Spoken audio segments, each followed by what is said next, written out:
If you're in the market for a new pair of ski boots, you've probably done a little bit of research already and found out that there's 100 different brands making ski boots. They've all got different flexes, different fits for different sized feet, with different buckles, different features, some are for walking in, and by now you're confused by all the different options that you've got. Worry no more, because here at EpicTV, we've created a series of videos to guide you step by step through the process, starting with measuring your feet correctly, all the way through to getting the boots out on the slopes. Whether you've had a few pairs of ski boots before, or this is the first pair that you're going to buy after renting for a few years, we're here to make sure you get them fitted as correctly as possible.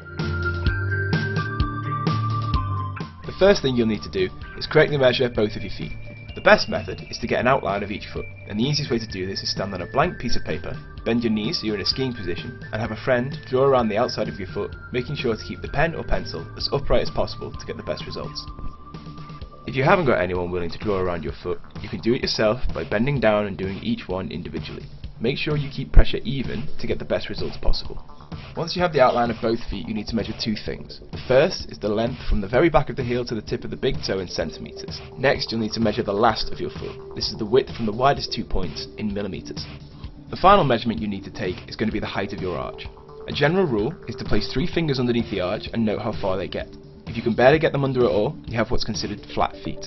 If you can roughly get to the first crease of your fingers, this would be considered a standard arch. If you can go further than that, then you have a high arch. When we say measure your feet, we don't just mean the length. Since ski boots are rigid, you have to measure every aspect to ensure you get the correct fit. And now it's time for the stars of the show, the boots themselves.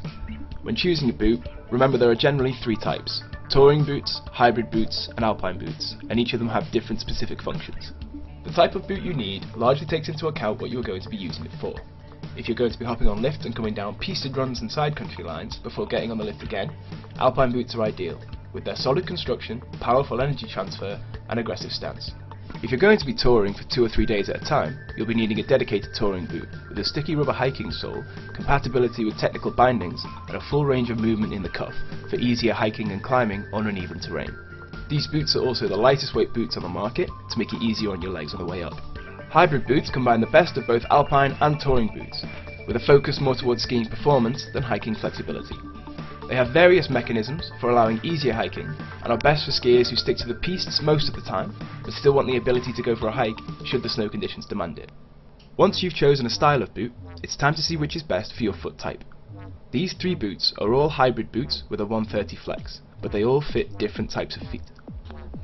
The Scarpa Freedom is a narrow, low-volume boot ideal for smaller feet and ankles.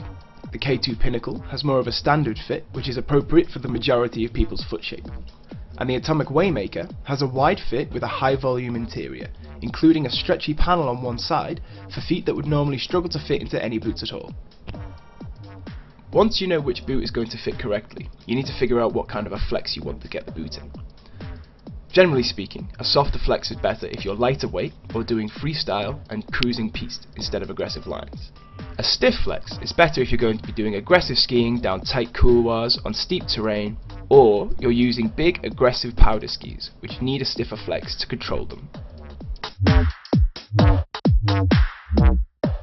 Once you have bought and received your ski boots, you need to try and resist the urge to throw them on and go skiing immediately, and make sure that the boot fits correctly first. The best way to do this is to remove the liner from the boot and put your foot into the shell without the liner there. Put your foot in the boot shell and push your toes up until they touch the front of the boot. Make sure they're not scrunched up or too far away. Then, check to see how much space is between your heel and the back of the boot. You're looking for about 12 to 19 millimeters of space. If you have more than that, the boot will be too large. Any less than that, and the boot might not be very comfortable. Once you have made sure that the shell is the correct size, slip on the liner and make sure that there are no immediate pressure points. Your toes should be pressing into the front just slightly. If you have bought footbeds, now is the time to cut them to size. Remove the old footbed from the liner, place it on top of the new footbed and draw an outline that you can then cut around. Cut around the outline, making sure to keep to the outside. You can always remove some afterwards. You should now have a template which matches the footbed you removed from the liner. Take the old footbed and throw it away. It's no use to you anymore. Take your shiny new cut to size footbed, pop it into the liner, and then reassemble the whole boot. Once the boot has been reassembled, it's finally time to try the boots on.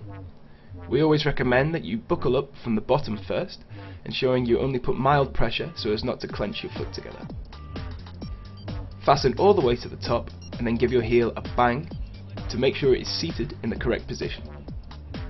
Then go over all the buckles again to make sure they are correctly tightened without squeezing your foot too hard.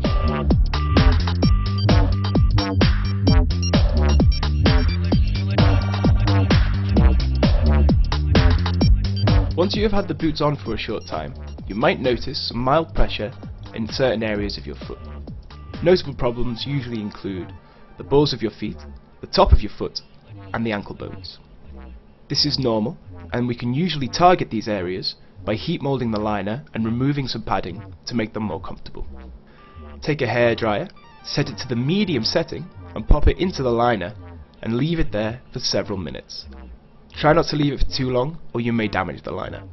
When the liner is hot, reassemble the boot, put yourself into it, and then flex forwards into a skiing position.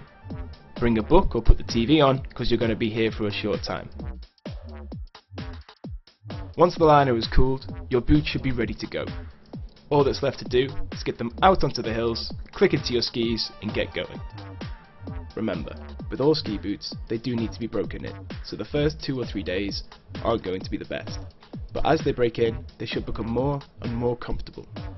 Whether you're shredding the park, throwing freestyle tricks, or heading out into the backcountry and hitting some serious lines, these boots will last you for years to come, and you'll be glad that you got them right.